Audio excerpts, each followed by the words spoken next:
자, 오늘 에베소서 5장 말씀을 같이 볼 텐데요. 오늘 5장은 이번 주하고 그 다음 시간 해가지고 두 번에 걸쳐서 하도록 하겠습니다. 오늘은 에베소서 5장 1절부터 21절까지의 내용을 보도록 하고요. 그 다음 시간에 이제 22절부터는 그 다음 시간에 보도록 하겠습니다. 에베소서 5장 앞부분 설교 제목을 성령님으로 충만한 삶 이렇게 잡았습니다.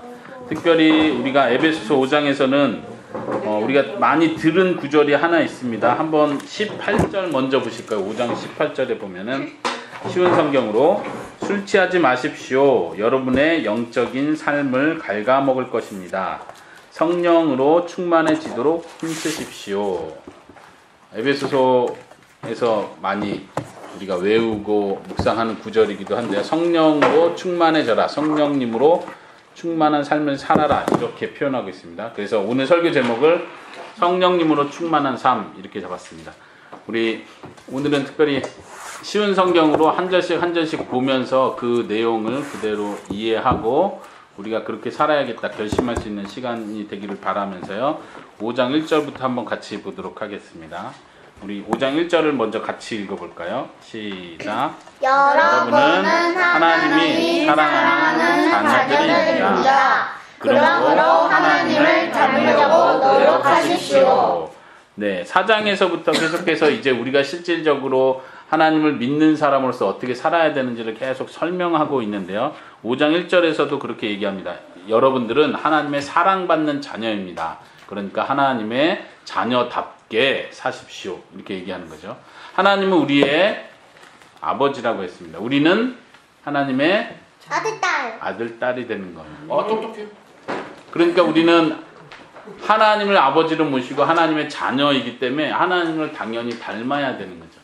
내가 여러분들이 부모님을 닮아야 정상이죠? 네, 그게 자녀인 거예요. 내가 만약 저기 다른 아저씨, 다른 아줌마하고 얼굴이 똑같거나 뭐 행동이나 성격이 똑같다 그러면 이거 완전히 이상한 거죠. 문제가 있는 거예요. 쌍둥이? 꼭 얼굴이 똑같진 않아도 쌍둥이. 하여튼 내 자녀들은 나와 뭔가 똑같은 점이 있는 것을 발견하게 됩니다. 아이들 키우다 보면 신기할 정도로 나를 닮았네. 그래서 항상 좋은 모습을 닮으면 좋은데 안 좋은 모습을 닮으니까 막 화가 나는 거죠.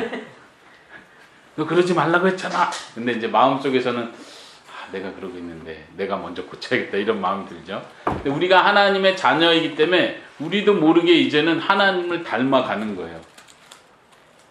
자, 어린 아이가 태어났습니다. 이제 병원에서 아이가 태어나서 딱 가보니까 엄마 아빠가 너무 태어난 아이를 보고 너무 기뻐하고 있어요. 아이고 예쁘다, 너무 예쁘다 하면서 얼굴을 보면서 엄마 아빠가 제일 먼저 확인하고 싶은 게 있어요. 그게 뭐냐면 누구를 닮았지? 사실 아기가 딱 태어나면은 누구 닮았는지 몰라요. 그냥 아기는 너무 아직 눈, 코, 입이 그냥 아기이기 때문에 그냥 아기지. 아기끼리는 다 비슷해요. 그렇죠? 근데 이 아기가 누구 닮았는지 사실 이거는 넌센스예요. 그런데도 부모들은 누구 닮았는지를 꼭 찾아내고 싶어요. 다시 말하면 이 아이가 조금 자라기 시작하면 확실히 구분되죠. 아, 코는 확실히 엄마 닮았네. 눈은 확실히 아빠 닮았네. 뭐 이렇게 할 수 있어요. 우리도 하나님의 자녀인데 다시 하나님의 자녀로 태어난 거예요. 아기처럼 태어난 거예요. 지난 시간에 하나님의 자녀로서 이제 자라가야 된다 이런 이야기를 했었는데 우리도 하나님의 자녀로 자라가는 거예요. 근데 자라가다 보면 더 분명히 드러나요. 아, 확실히 하나님을 닮았다. 아, 하나님의 자녀이고 하나님의 아들이고 딸인데 계속 믿음이 성장하다 보니까 다른 사람을 사랑하는 거, 그 다음에 진리를 말하는 거, 그리고 죄를 짓지 않는 거, 이걸 보니까 확실히 하나님을 닮았네. 예수님을 닮았네. 온유한 거, 겸손한 거, 이걸 보니까 아, 이 사람은 확실히 예수님을 닮았네. 그쵸? 근데 만약 우리가 말은 하나님의 자녀라고 하는데 죄를 짓는 걸 좋아하고 욕심 부리는 걸 좋아하고 막 나쁜 말 하는 걸 막 잘하면 얘는 말은 하나님의 자녀라고 하는데 전혀 하나님을 닮지 않았어. 그러면 심각해지는 거예요. 그래서 성경은 우리에게 사도 바울은 우리에게 말합니다. 5장 1절에서 여러분이 하나님의 사랑받는 말해도 돼요? 예, 물어보십시오. 회사에 그 사원 돈을 때 잘 빼돌리잖아요. 그래가지고 사람들이 거기 비리. 사람들이 하나님 믿는 사람 맞아? 하나님 믿는 사람이 아니에요. 교회는 다니지만 말하는 거예요. 교회는 다니지만 주여. 그게 마음 아픈 거예요. 교회는 다니는데 지금 말한 것처럼 하나님을 안 닮는 거예요. 하나님은 정직해라, 거짓말하지 마라. 우리 지난 시간에도 살펴봤지만 정직해라, 거짓말하지 마라, 진리를 말해라. 우리의 삶이 진리의 삶이 돼야 되는데 그게 안 된다면, 물론 예수님 믿는 사람도 실수하죠. 때로는 욕심을 부리기도 하지만 다시 정신 차리고 내가 이러면 안 되지. 나는 하나님의 자녀지. 근데 이게 계속해서 반복된다면 그건 분명히 문제가 있다는 얘기예요. 진짜 믿음을 다시 생각해 봐야 되는 거예요. 2절에 보니까요, 하나님을 닮으라고 말하고 2절에서는 예수님처럼 하십시오. 예수님도 우리의 하나님이 되십니다. 예수님이 우리를 사랑하셨는데 우리도 예수님처럼 다른 사람을 사랑하십시오. 이렇게 말합니다. 그리고 예수님이 십자가에 죽은 걸 이렇게 표현해요. 향기로운 희생제물이 되셨습니다. 이 향기로운 제물이란 표현이 중요한데, 왜냐하면 구약시대부터 제사를 지낼 때 하나님께서는 그 제사 지내서 타오르는 연기를, 냄새를 맡으신다, 이렇게 표현을 해요. 이걸 굉장히 상징적인 표현인데, 하나님이 좋아하는 제물을 딱 태우면 그 제물의 연기를 하나님이 흠양하신다, 이렇게 맡으신다, 이렇게 표현을 해요. 상징적인 표현이지만 그 하나님이 싫어하는 냄새도 있겠죠. 싫어하는 냄새를 성경에서 뭐라고 표현하냐면 가증하다, 이렇게 표현을 해요. 가증하다는 표현은 하나님이 굉장히 혐오한다, 싫어한다는 거예요. 반대로 하나님이 너무 좋아한다, 이럴 때는 향기롭다, 이렇게 표현합니다. 근데 예수님이 십자가에 죽은 그 사랑을, 우리를 위해서 죽으신 그 사랑을 하나님이 볼 때 너무 향기로운 제물이었다, 이렇게 표현합니다. 하나님이 기뻐하는 것이었다. 우리가 다른 사람을 위해서 희생하고 다른 사람을 위해서 섬기고 하는 것은 하나님이 너무 좋아하시는 거예요. 하나님 냄새 맡으시고 너무 아름다운 제물이구나, 너가 사랑의 제물, 섬김의 제물을 나에게 바치는 거야, 내가 기뻐한다. 하나님이 기뻐한다는 뜻이에요. 3절을 보십시오. 이제 3절 4절은 우리가 하지 말아야 될 것에 대해서 이야기하고 있어요. 3절 4절 5절까지 보세요. 성적인 죄를 짓지 마십시오. 음행이라고 표현해요. 성적인 모든 죄를 포함합니다.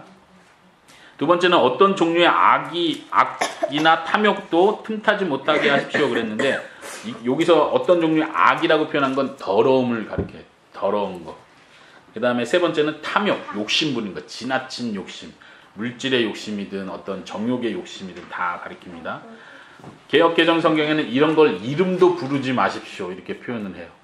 이것은 우리 하나님을 믿는 백성에게 적합하지 않습니다. 어울리지 않는 것입니다.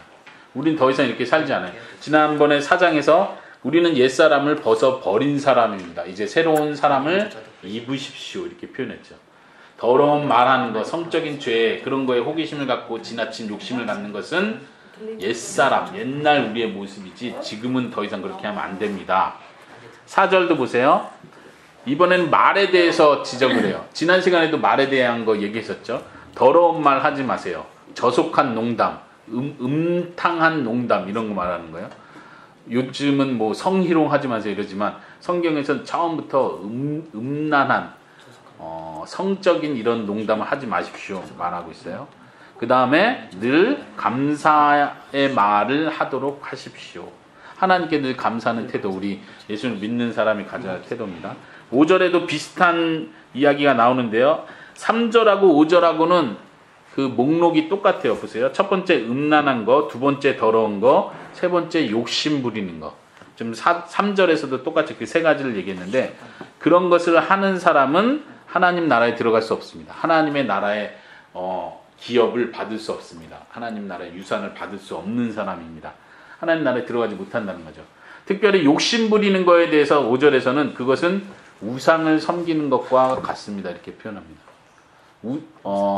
우리 십계명 잘 알고 있죠. 십계명에서 하나님께서 너는 나 외에 다른 신을 두지 마라. 하나님만 진짜 신이다. 그리고 다른 우상을 만들지 마라, 이렇게 말했어요. 그리고 십계명 제일 끝에 남의 집을 탐내지 말라. 탐내는 거는 어떻게 눈에 보이는 건 아니에요, 그렇죠? 도둑질 하지 말라는 건 이건 보여요. 훔쳤는지 안 훔쳤는지 보이지만 탐욕, 욕심을 갖는 건 눈에 안 보이는 거예요. 근데 하나님은 그것도 다 보고 계시다는 뜻이에요. 너 욕심 부렸지? 용돈 버렸지. 그렇지만 저는 도둑질하지 않았는데요. 도둑질 안 했는데 마음에 욕심을 부렸구나. 용돈 버렸지. 하나님 앞에 죄가 되는 거야. 그리고 신약 성경에서 그 욕심 부리는 것 자체가 우상을 섬기는 것과 똑같다 이렇게 표현을 하고 계세요. 그러니까 우리가 항상 하나님께서 나를 보고 계시다는 걸 알고 두려운 마음으로 욕심 부리는 걸 딱 잘라야 돼요. 우리가 어릴 때부터 어린아이들도 어릴 때부터 노력해야 되는 것 중에 하나는 절제하는 훈련이 필요해요. 성필이 절제가 뭐죠? 절제하는 훈련이 필요해요. 절제가 뭐예요? 자르는 거? 어? 자르는 거? 자르는 거, 그쵸? 자르는 거. 뭘 잘라요? 가위로. 욕심을 자르는 거죠. 예. 예를 들면 슈퍼마켓에 가서 막 먹고 싶은 게 막 생겼어요. 초콜릿도 먹고 싶고 과자도 먹고 싶고 라면도 먹고 싶고 그럼 막 엄마한테 엄마 오늘 이걸 다 사야겠어요. 다 먹고 싶어요. 다 주세요. 그럼 안 돼. 참어. 못 참겠어요. 못 참겠어요. 빨리 사주세요. 우리 진이도 막 우리 착한 일 했을 때 하나씩 과자든 간식을 사주는데 언니가 착한 일 해서 언니 맛있는 걸 사주면 진이가 옆에서 저도 사주세요. 저도 사주세요. 잘 참지를 못해요. 그렇지만 어릴 때부터 이 훈련을 해야 되겠죠? 이 훈련이 잘 된 친구들은 내가 욕심을 부릴 때 이걸 참아낼 수 있어요. 어른이 돼서도 이 욕심을 못 참는 사람들이 너무 많아요. 돈에 대한 욕심. 돈을 이 정도 내가 회사에서 월급을 받고 내가 살 수 있으면 그걸로 감사하고 만족해야 되는데 이 욕심이 안 멈추는 거예요. 돈 더 필요해. 차를 하나 사면은 옆에 사람 차가 더 좋아 보이니까 나도 더 좋은 차를 살 거야. 계속 욕심이 커지는데 이게 절제가 안 되는 거예요. 하나님께서는 이거를 아주 중요하게 말씀하세요. 탐욕을 부리지 마라. 이것은 우상을 숭배하는 것이다. 성적인 것도 마찬가지예요. 결혼을 하고 나면 자기 배우자와 성적인 관계를 하나님이 주신 결혼 안에서 성적인 관계를 해야 되는데 사람들이 욕심이 생겨서 나는 한 명과 성적인 관계하는 걸 만족 못해. 난 더 좋은 사람하고 더 아름답고 멋있는 사람하고 관계를 하고 싶어. 이게 욕심인 거예요. 하나님이 원치 않는 거죠. 6절을 보십시오. 아까 4절에서는 말을 조심하라고 말했는데 6절에서는 말에 속지 말라는 얘기를 해요. 이 세상에서는 우리의 귀를 편하게 해주고 우리의 귀를 즐겁게 해주는 거짓된 말들이 굉장히 많아요. 아담과 하와가 뱀의 거짓말에 속은 것처럼 여기 6절에서는 거짓말에 속지 마십시오 이렇게 말합니다. 거짓말에 속는 사람은 어떻게 되냐면 하나님 말씀에 불순종하게 돼요. 마치 아담과 하와가 뱀에게 속아서 하나님께 불순종했던 것처럼. 그래서 불순종하는 자들은 벌을 받습니다. 하나님의 심판과 저주가 있습니다. 이렇게 말하는 겁니다. 자, 한번 쭉 지금 전체 21절까지 제가 쭉 설명을 하고 그 다음에 전체를 한번 다시 핵심을 찾아보도록 하겠습니다. 7절에 그러므로 그런 사람과 어울리지 마십시오. 같이 참여하지 말라는 얘기예요. 8절에 이전에는 여러분도 어두움 가운데 있었으나 이제는 주님 안에서 빛 가운데 살아갑니다. 개역개정이 잘 번역했는데요. 여러분은 어두움이 아닙니다. 여러분은 이제는 빛입니다. 어두움 가운데, 빛 가운데 이런 뜻이 아니라 여러분이 어두움이었습니다. 여러분이 어두움이었는데 이제는 예수님 때문에 빛이 됐습니다. 자, 보세요. 여기 방에 깜깜한 밤에 창문을 다 막고 불을 딱 껐어요. 그럼 완전 깜깜하겠죠? 다시 불을 켜면 다시 빛이 나요. 불을 딱 켰어요. 그러면 어둠의 빛을 막 공격하겠죠? 그림자만 생겨. 빛을 딱 켰어요. 그럼 어둠의 빛을 막 공격해요. 그럼 누가 이겨요? 기름자. 빛이 기름자. 그렇죠. 빛은 처음에는 반드시 이제 안 보이다가 켜져요. 또 이제 조금 빛은 꺼지지 않아요. 빛이 힘이 있으면 힘이 있는 만큼 어둠을 다 이기겠죠. 예를 들면 빛이 작아요. 그냥 조그만 양초 이렇게 불이 꺼질랑 말랑 이러면은 여기만 밝죠. 여기만 밝아요. 나머지는 다 어둡겠죠. 근데 이 빛이 강력해가지고 확 이렇게 하면 방이 전체가 환해지는 거예요. 빛은 반드시 어둠을 이깁니다. 그렇습니까? 네. 우리는 빛이라고 성경은 말하는 거예요. 예수님이 빛이죠. 예수님을 가리켜서 요한복음에서는 내가 세상의 빛이다. 예수님이 빛이라고 했어요. 근데 예수님은 우리들한테, 예수님 믿는 사람한테 뭐라고 하냐면 너희도 세상의 빛이다. 어두운 세상을 밝혀라. 밝게 해줘라. 이 세상은 어두운 세상이에요. 우리도 예전에는 어두움이었어요. 깜깜한 거였어요. 근데 이제는 예수님을 믿으면서 그 예수님의 빛을 우리가 받은 거예요. 그리고 이제는 이 세상에서 어두움을 향해서 빛을 밝히는 거예요. 상징적인 표현이지만 잘 이해가 되죠. 한번 그 뒤에도 보세요. 11절에 어둠 속에 사는 사람처럼, 아니 10절. 아니요. 9절 먼저 해야 되죠. 9절. 빛은 선하고 의롭고 진실된 삶으로 인도합니다. 빛의 열매를 말하는 거예요. 선하고 의롭고 진실되고. 10절에 하나님을 기쁘시게 하는 일이 무엇인지 생각하십시오. 하나님이 기뻐하는 일이 무엇이죠? 빛의 열매. 여기서 말한 거, 그게 하나님이 기뻐하는 거예요. 선한 거, 의로운 거, 진실된 거, 진리를 말하는 거, 이거 하나님이 기뻐하는 거예요. 11절에 어둠에 속한 자들처럼 행동하지 않도록 주의하십시오. 그런 것은 아무 유익도 없습니다. 오직 선을 위하여, 선한 일을 위하여 어둠 속에서 행하는 일들이 잘못된 것임을 알리십시오. 11절을 한번 잘 보세요. 무슨 뜻입니까? 어둠처럼 행동하지 말고, 우리는 어둠이 아니니까. 그리고 선한 일을 위해서 어둠 속에서 행하는 일들이 잘못된 것임을 알리십시오. 제가 개역개정 성경으로 한번 읽어볼게요. 11절에 너희는 열매 없는 어둠의 일에 참여하지 말고 도리어 책망하라, 이렇게 표현을 해요. 책망이라는 표현을 썼는데 여기서는 뭐라 표현하죠? 들어 말하십시오, 알리십시오, 이렇게 표현했죠. 지금 여기서 중요한 표현이 뭐냐면 책망하다는 표현이에요. 어둠의 일들을 여러분들이 책망하십시오. 다른 표현으로 하면은 폭로하십시오, 이런 뜻이에요. 폭로하다는 말 이해하세요? 네. 폭로하다. 아까 사장님 얘기했잖아요. 사장님이 몰래 돈을 빼돌려. 그러면 딱 보고 말 안 해야지, 이렇게 하면 안 되고, 폭로한다는 건 이걸 말하는 거예요. 여러분들, 사장님이 돈을 훔쳐갑니다. 이게 폭로하는 거예요. 잘못된 거. 다른 말로 하면 고발이에요. 고발. 네. 고발은 이제 법적인 처리하는 거. 폭로한다는 그냥 다 말하는 거. 여기서 쉬운 성경에서 잘못된 것을 알리십시오 했을 때 그게 폭로한다는 거예요. 책망한다고도 번역할 수 있고, 그 다음에 우리가 생활 속에서 잘못된 것을 진리로 말한다는 뜻이에요. 우리 지난 시간에 말했잖아요. 거짓을 버리고 진리를 말하십시오. 이게 잘못된 거면 잘못됐다고 말해주라는 얘기예요. 폭로하라는 얘기가. 얘 나쁜 놈이에요, 이렇게 고자질하라는 뜻이 아니고, 혹은 미운 마음으로 이 사람 벌받게 하려고 하는 게 아니고, 이 사람을 사랑하는 마음으로, 이 사람이 착하게 돌아오기를 원하는 마음으로 진리를 말하는 거예요. 다른 사람에게도 이것은 나쁜 것입니다, 따라하지 마십시오, 저는 하지 않겠습니다, 이렇게 말하는 거예요. 이게 폭로하는 거예요. 중요한 건 단순히 말로가 아니라 아까 빛의 열매, 몇 절이죠? 9절에서 빛의 열매는 선하고 의로고 진실된 것입니다. 여기서 진실, 진리.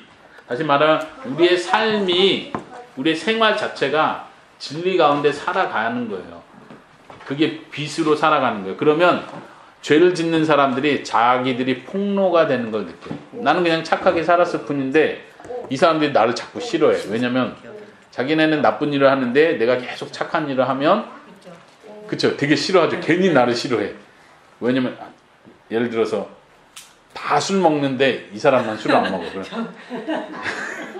아니 너도 술 먹어, 분위기 깨지 말고, 이런 거하고 비슷한 거예요. 다 거짓말 하는데 이 사람만 거짓말 안 해. 그럼 야, 너만 깨끗하냐? 그냥 같이 거짓말해도 괜찮아, 이렇게 가는 거예요, 분위기가. 이 사람들은 다 내 돈 모으고 내 거 하고 있는데 나는 돈이 많지는 않지만 다른 사람 도와주는 일을 열심히 해요. 그런 사람들이 보고 양심이 찔리는 거야.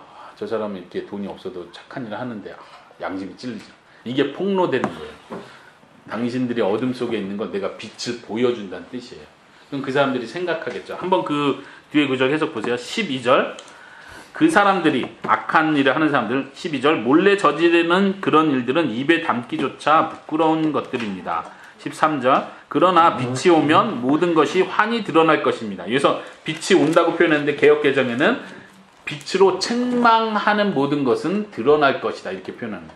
우리가 빛을 발하면 그 어두움은 드러나는 거예요. 아까 표현했죠. 깜깜한 방에 불빛 하나가 왔을 때 이 방이 환해지는 것처럼 우리가 빛으로 이 세상을 살면 주위에 있는 사람들이 그 어둠이 다 이렇게 물러가는 거예요. 부끄러움이 드러나는 거예요. 그러면 사람들이 생각하겠죠. 나를 미워하든가 아까처럼 너도 거짓말해. 너만 착하냐? 이러든가 아니면 반성을 하는 거야. 아, 내가 잘못했다. 내가 어둠 속에 살았구나. 나도 빛으로 나와야겠다. 이렇게 생각하는 거죠. 그 아래 구절 보세요. 14절에 성경에서도 말하기를 잠자는 자여 일어나라. 죽음에서 깨어나라. 일어나라. 그리스도께서 내게 빛을 비추실 것이다 라고 말하고 있습니다. 그리스도께서 우리에게 빛을 비추시는 거예요. 우리가 잠자고 있다면 만약 내 친구가 잠자고 있는 친구라면 일어날 거예요. 깨어나는 거예요. 이거는 곧 이 사람도 예수님을 믿게 된다는 뜻이에요. 이 사람도 곧 빛이 된다는 뜻이에요. 우리가 어둠이었는데 예수님이 빛을 비춰주셔서 우리가 빛이 된 것처럼 내가 빛을 다른 어두운 친구들에게 비춰줬을 때 이 친구들이 깨닫는 거예요. 나를 싫어하든가 아니면 나도 빛이 돼야지 하고 빛으로 가까이 나오든가. 여러분들이 그럼 빛의 삶을 살 수 있기를 바랍니다. 네. 15절 이어서 보겠습니다. 그러므로 여러분은 자신의 생활을 늘 살피십시오. 어리석은 자처럼 살지 말고 지혜롭게 행동하십시오. 16절 때가 악합니다. 가능하면 선한 일을 할 수 있는 기회를 잘 붙드시기 바랍니다. 개역개정에는 세월을 아껴라. 시간을 아껴라. 이렇게 표현을 해요. 이 세상이 너무 악한 세상이니까 시간을 아끼는 것은 아주 중요합니다. 자, 시간을 아낀다는 게 무슨 뜻인지 한번 말해볼까요? 성경에선 세월을 아껴라, 시간을 아껴라, 혹은 다른 번역으로 하면 기회를, 쉬운 성경 기회를 잘 붙들어라, 혹은 기회를 잘 포착해라, 아니면 돈 주고 산다는 뜻으로 기회를 사라, 혹은 시간을 사라, 이런 뜻이 다 들어있어요. 여러분들은 한번 적용해보세요. 여러분들이 시간을 아낄 수 있는 방법은 뭔가요? 잘 활용할 수 있는 방법.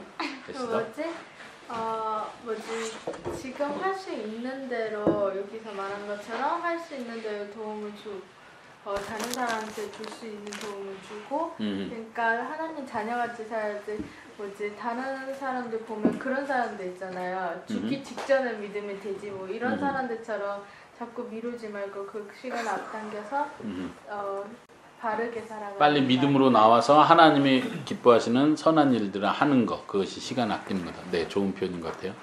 또 저도 비슷한 생각인데, 아무튼 이제 하나님 말씀하실 때 이제 얼른 귀를 열어서 이제 그 믿음을 주실 때 얼른 받아야지. 믿음을 주실 때 빨리 받는 네. 거죠. 그러면 그 기회가 놓치면 우리는 네, 기회를 놓치는 거죠. 내일 아니면 모레 죽을지도 모르니까. 그래서 예. 얼른 받아들이라. 예, 하나님 말씀하실 때마다 그걸 받아들이고 그대로 또 순종하고 실천하고. 또 자기 어떤 죄 깨달으면 빨리 자기 죄 지워야 돼요. 죄를 깨닫게 해주시면 빨리 그거를 버리는 거. 그것이 우리에게 주어진 시간을 잘 아끼고 활용할 수 있는 거죠. 쓸데없는 일에 시간을 낭비할 수도 있겠죠. 예를 들면 그런 게 어떤 게 있을까요? 게임. 그렇죠. 게임에 너무 시간을 많이 투자해버리면 노래. 막 몇 시간을 놀았는데도 시간이 부족하다고 TV, 말하는 거예요. TV. TV, 인터넷 영화. 이런 거. 오늘날은 유혹하는 게 너무 많잖아요. 시간을 낭비하게 만드는 스포츠, 핸드폰. 핸드폰, 그렇죠. 스마트폰. 그냥 멍 때리는 거. 혹은 아까 이제 처음 에스다 표현한 것처럼 우리가 인생을 사는데 인생의 목표가 없이 사는 거예요. 그냥 열심히는 살아왔어요. 막 바쁘게는 살아왔는데 한 10년, 20년, 30년 지나서 인생을 되돌아보니까 내가 뭘 위해서 이렇게 바쁘게 살았지? 그때 가서는 이제 나이는 들고 허무한 거예요. 와, 내 시간 돌려줘. 내가 만약 다시 시간을 갖는다면 정말 하나님이 기뻐하는 일, 하나님이 원했던 좋은 일들을 할 텐데 이제는 에너지가, 힘이 다 없어지고 내 인생이 시간이 없어졌네. 후회하는 거죠. 성경은 이거 아주 중요하게 말하는데 우리가 나중에 골로새서를 볼 텐데 골로새서에서도 똑같이 이런 강조를 해요. 세월을 아껴라. 이 세상 살아갈 때 시간을 아껴야 된다. 근데 시간을 아낀다는 건 단순히 그냥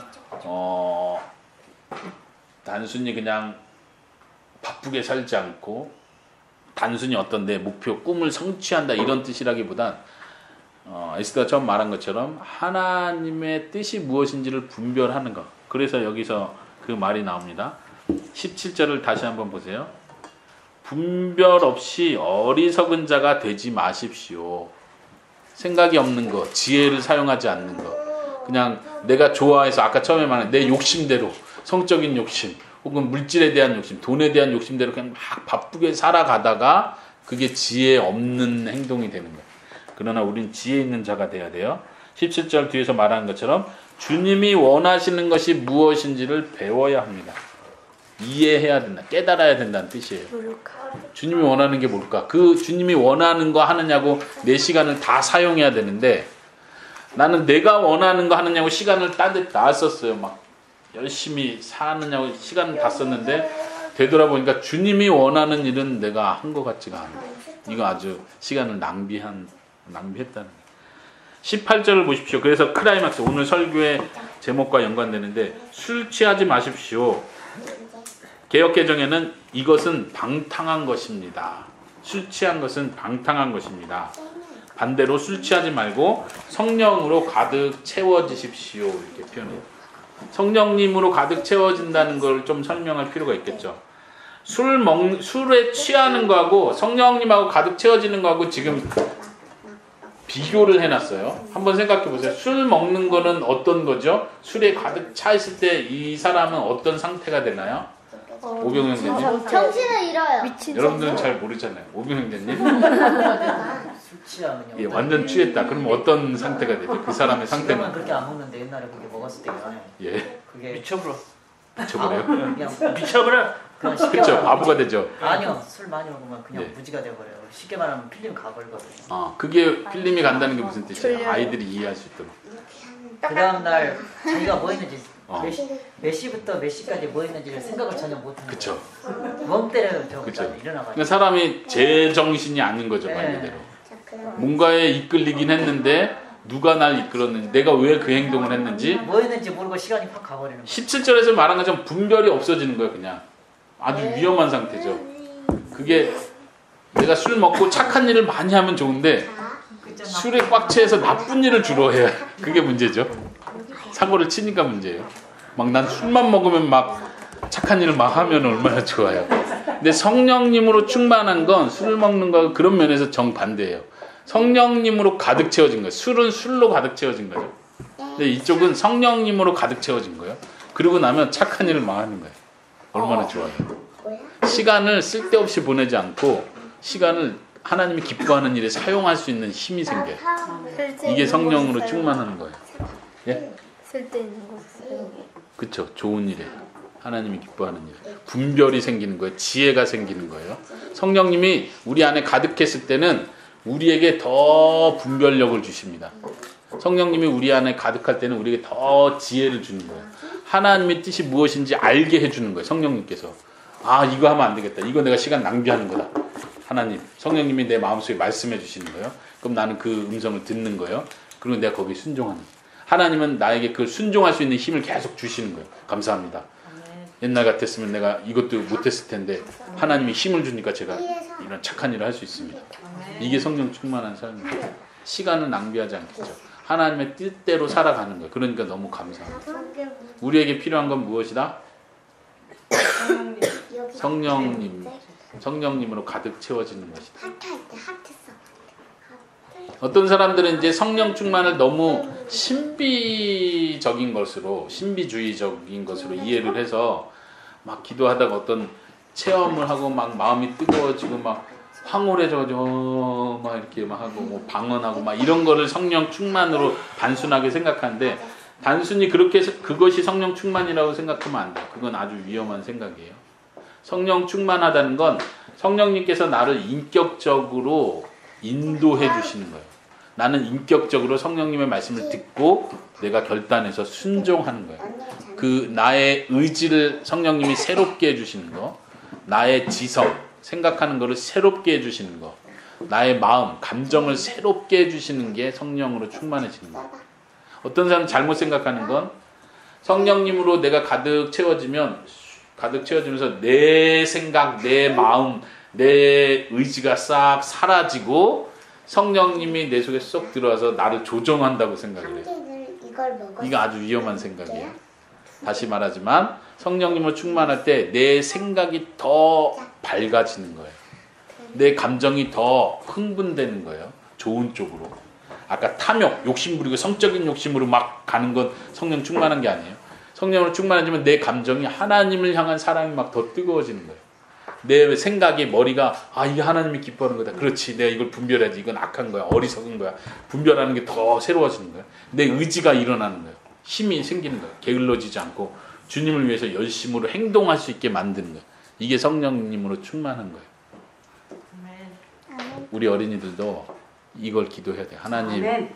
나를 성령님으로 충만하게 해주세요. 아멘. 그건 하나님이 가장 기뻐하시는 하나님의 뜻입니다. 19절, 20절, 21절 마지막 절은요. 성령님으로 충만했을 때 어떤 모습인지를 설명해 줍니다. 한번 봐요. 같이 19, 20, 21절까지 읽어볼게요. 시작. 시와 찬미와 영적인 노래로 서로 이야기하며 마음으로 주께 노래하고 찬송하십시오. 우리 주 예수 그리스도의 이름으로 하나님 아버지께 항상 감사를 드리십시오. 그리스도를 두려워하며 존경하는 마음으로 서로 순종하십시오. 21절까지를 같이 봐야 돼요. 왜냐면은 성령 충만하라고 명령하고 나서 19, 22, 21절에서 5가지의 명령을 다시 이어서 연결을 해줘요. 이 5가지 명령은 성령 충만했을 때 이러한 상태가 될 것입니다. 이런 뜻에서 5가지를 말해요. 잘 보세요. 제가 보여줄게요. 첫 번째 명령은 뭐냐면 시와 찬미와 영적인 노래를 서로 이야기하는 거. 이게 첫 번째 명령이에요. 두 번째 명령은 마음으로 주님께 노래하는 거. 두 번째. 세 번째는 찬송하십시오. 네 번째는 20절에 주 예수 그리스도의 이름으로 하나님 아버지께 감사하십시오. 네 번째 명령. 다섯 번째 명령이 그리스도를 두려워하고 존경하는 마음으로 서로 순종하십시오. 이게 다섯째 명령이에요. 명령이긴 한데 이 명령의 의미는 분사형으로 되어 있기 때문에 결과로 표현하는 게 좋아요. 성령 충만하면 이렇게 될 것입니다. 혹은 이렇게 됨으로써 성령 충만한 것입니다. 이렇게 표현할 수 있는 건데 이 5가지를 한번 생각해 보세요. 1, 2, 3번 19절의 명령은 계속 노래하고 찬양하고 기뻐하고 이런 거예요. 20절도 비슷하게 노래하고 찬양하고 기뻐하고 하나님께 감사하고 예배 드리는 모습을 보여줘요. 21절은 예배라기보다 우리 생활 속에서 서로 순종하라는 거예요. 서로 막 지배하려고 하고 서로 막 명령하고 비판하려고 하는 게 아니라 자기 자신을 낮추라는 뜻이에요. 그래서 서로에게 순종한다는 뜻이에요. 이 사람이 당신 이거 하나님의 말씀에 잘못된 것입니다. 고쳐야 될 것 같습니다. 이렇게 사랑으로 진리를 말했어요. 그러면 우리는 순종해야 되는 거예요. 우리 교회 안에서. 목사님만 명령하고 여러분만 순종하는 게 아니에요. 서로가 서로를 권면하는 거예요. 이건 이렇게 하면 안 됩니다. 우리가 하나님의 아들, 딸 아닙니까? 이러면 잘못된 겁니다. 진리를 말하고 사랑으로 당신 하나님의 자녀입니다. 그러니까 힘내십시오. 같이 기도할게요. 그러면 나는 순종하는, 서로가 순종하라는 게 그런 의미예요. 자, 성령 충만한 것과 찬양하고 감사하고 순종하는 삶은 같은 거예요. 성령 충만한 사람은 찬양과 감사가 항상 나오게 돼 있습니다. 술에 취한 사람의 다 그렇진 않지만 일반적인 특징은 술에 취하면 막 목소리가 커져요. 일단 기본적으로. 그 다음에 흥얼거려요. 이렇게 흥이 나요.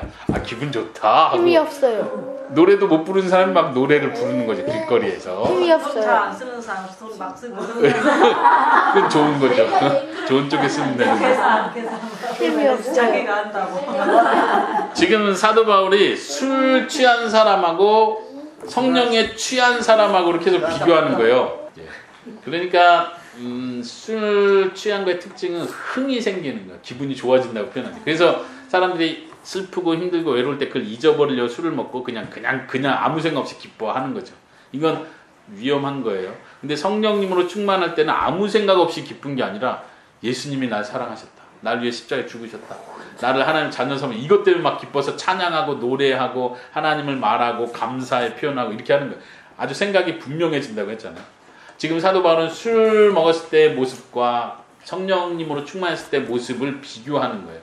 술 먹었을 때 아까 흥이 생긴다고 했는데 에베소 교회 성도들에게 쓴 편지잖아요. 그 당시 에베소 도시에 아주 특징적인 축제가 있었어요. 축제가 에베소 도시뿐만 아니라 로마 전체에 있는 축제인데 그거는 소위 말하는 포도주의 신을 축하하는 축제예요. 포도주의 신.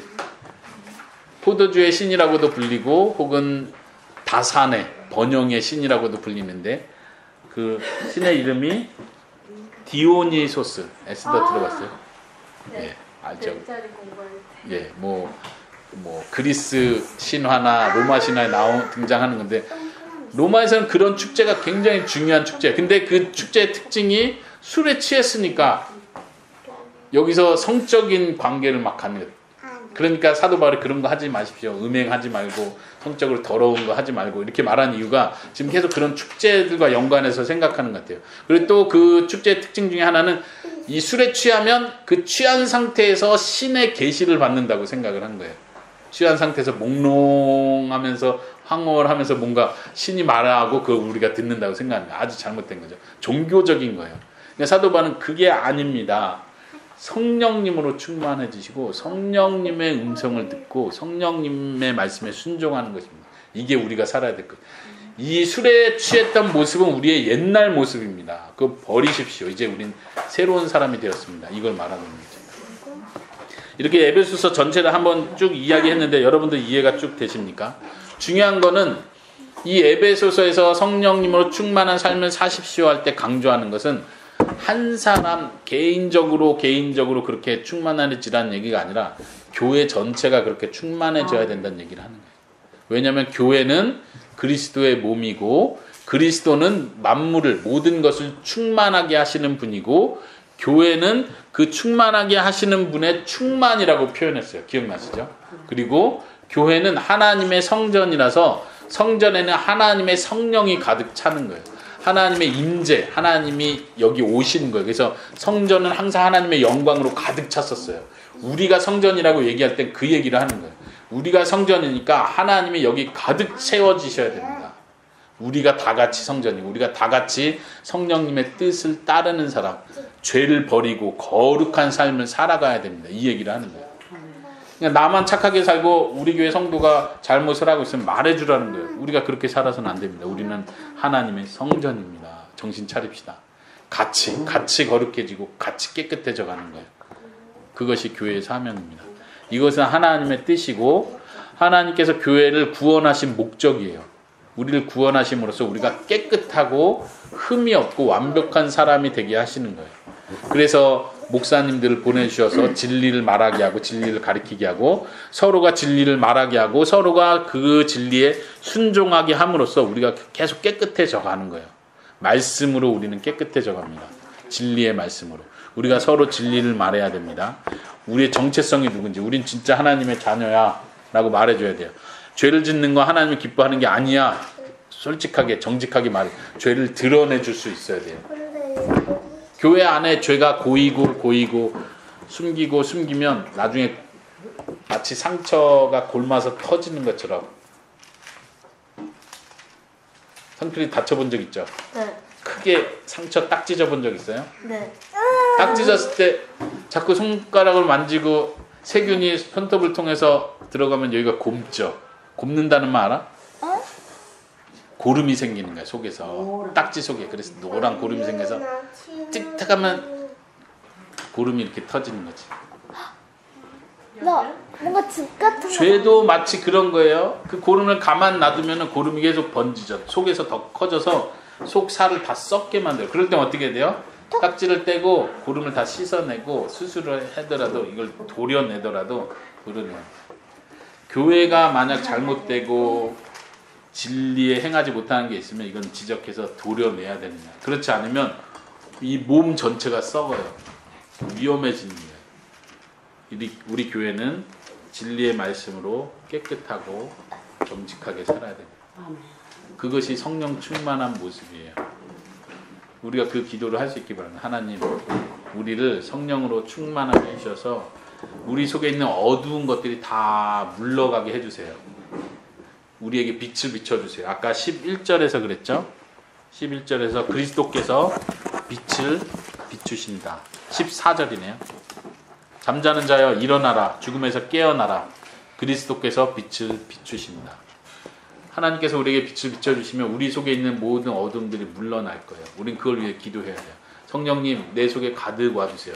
성령님, 우리 교회 가운데 가득 채워주세요.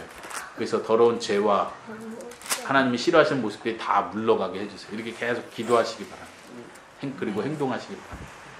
네, 우리 이 시간 같이 기도합시다.